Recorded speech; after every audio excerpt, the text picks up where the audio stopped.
Good morning, everybody. It's time for Friday 5. Happy Friday.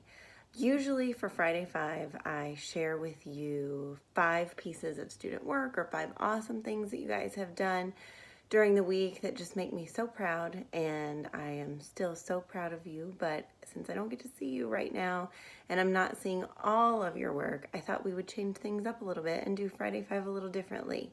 I'm going to share my top 5 things in a different category with you every Friday. And today I'm going to start with my all-time favorite things, books. So today I'm going to share my top 5 books with you, and then I hope that you will get on and either make a list or take a picture or make a little video and share it with me and tell me your top 5 favorite books this week. As I get ready to share my top 5 favorite books with you, I want you, if you're one of my students, you know that we've been working on describing things using figurative language. So I want you to listen for some figurative language that I'm going to sneak into this video, and then let me know in the comments if you can pick it out. Okay, here we go. All right, the first book that I chose is The Lion, the Witch, and the Wardrobe. This has always been one of my top books. I have read this book over and over, and it's definitely one of my go-tos when I can't pick out anything else to read. You guys can see that this book has been read a lot of times. It's part of a series, so if you love reading series books and you like adventure, this is definitely a good choice for you. Another book that I chose is Nancy Drew. This is another series. I actually chose a bunch of series books today. This is the very first one called The Secret of the Old Clock. I think my parents recommended this to me when I was a kid, probably about a 4th grader. And I have read this so many times. There are so many books in the series. It's mystery, and I know we all love a good mystery. This is a really good choice too. All right, everybody who knows me knew this was coming. This was hard for me to choose because it's really hard to choose my favorite Harry Potter book, but I went ahead and I chose the first one in the series.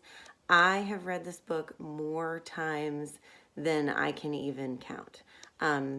This book was actually recommended to me by one of the kids that I babysat when I was younger.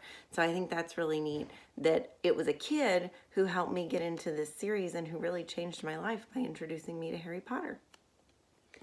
I also chose Dr. Seuss.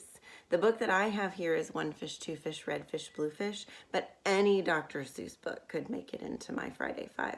Actually, when I interviewed for my very first teaching job in CFB, one of the questions they asked me was, who's your favorite children's author? And my answer, Dr. Seuss. I love a good rhyme. I think these are books that are great for all ages. And if you're one of my kids and you're home with your brothers and sisters, get out some Dr. Seuss and read together. That's a great idea. All right, and then the last book I chose, Cloudy with a Chance of Meatballs. This book, every time I read it, it makes me smile as wide as the ocean. It's so funny. I love the illustrations, and if you've only seen the movie, you're really missing out because the book is super great. I hope you loved this Friday 5 more than my dog loves going on walks with me. And please leave me your top 5 in the comments because you guys know I'm going to read through these books. I'm going to need something else to read. I can't wait to hear from you, and I'll see you on Monday for Motivation Monday.